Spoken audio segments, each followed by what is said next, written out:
வணக்கம் தலைவா, அனைவருக்கும் இனிய வணக்கம். இன்னைக்கு நம்ம இந்த வீடியோவில் எதை பற்றி பார்க்க போறோம் அப்படின்னு பார்த்தீங்கன்னா, தமிழக விவசாயிகளின் பயிர்க்கடன் தள்ளுபடி குறித்த முக்கிய அறிவிப்புகளை இந்த ஒரு வீடியோ உங்களுக்கு விளக்கும்.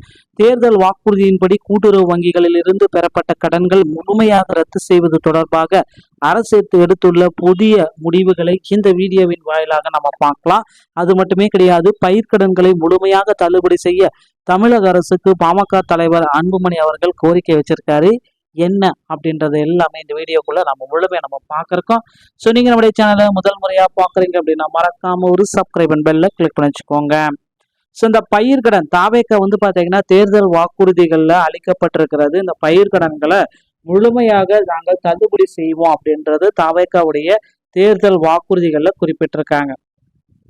சிறு மற்றும் குறு விவசாயிகளின் பயிர்க்கடன்களை முழுமையாக தள்ளுபடி செய்ய வேண்டும் என குறிப்பிட்டிருந்தார் பாமக தலைவர் அன்புமணி. இது குறித்து அவர் வெளியிட்டுள்ள சமூக வலைதள பதிவில், கூட்டுறவு வங்கிகள், விவசாய வங்கிகள் பயிர்க்கடன் முழுமையாக தள்ளுபடி செய்யப்படாததால் ஏற்பட்ட மன உளைச்சலை நாகை மாவட்டம் தலைஞாயிறு அடுத்த பிரிஞ்சி முல்லை கிராமத்தை சேர்ந்த சோமசுந்தரம் என்ற விவசாயி உயிரிழந்தார் என்ற செய்தி அறிந்து அதிர்ச்சியும் வேதனையும் அடைந்தேன். சோமசுந்தரத்தை இழந்து வாடும் அவரது குடும்பத்தினருக்கு எனது ஆழ்ந்த இரங்கலையும் அனுதாபங்களையும் சேர்த்துக் கொள்கிறேன் அப்படின்றத குறிப்பிட்டாருங்க.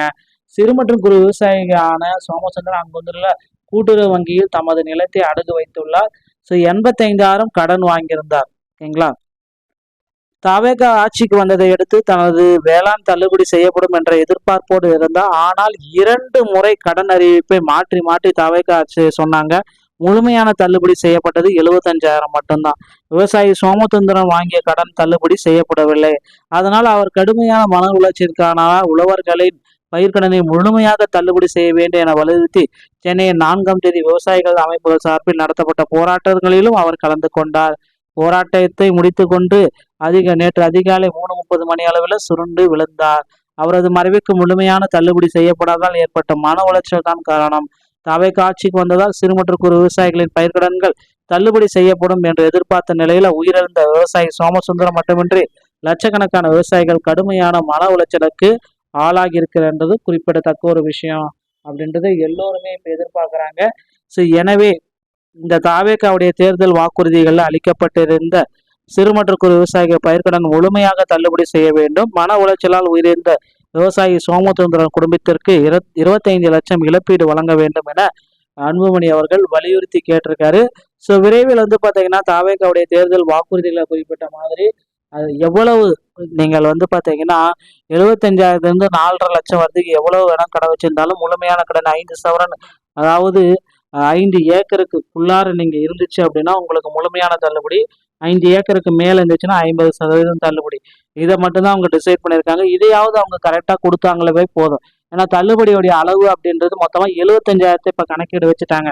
ஸோ 75,000க்கு பார்த்தப்ப ரொம்ப கம்மியான பீப்புள் தான் இருக்காங்க. ஸோ 85,000 இருக்காங்க, 80,000 இருக்காங்க, 95,000 இருக்காங்க. ஸோ 1 லட்சத்துக்குள்ளேயே நிறைய பீப்புள்ஸ் இருக்காங்க. அதே போல 1 லட்சத்துலேருந்து 3 லட்சம் 4 லட்சம் வரைக்கும் கம்மியான பீப்புள்ஸ் தான் இருக்காங்க. ஸோ இவங்களுக்கும் பார்த்தீங்கன்னா தள்ளுபடியை வழங்கணும் அப்படின்ற மாதிரி கோரிக்கைகள் எல்லாமே வச்சிருக்காங்க.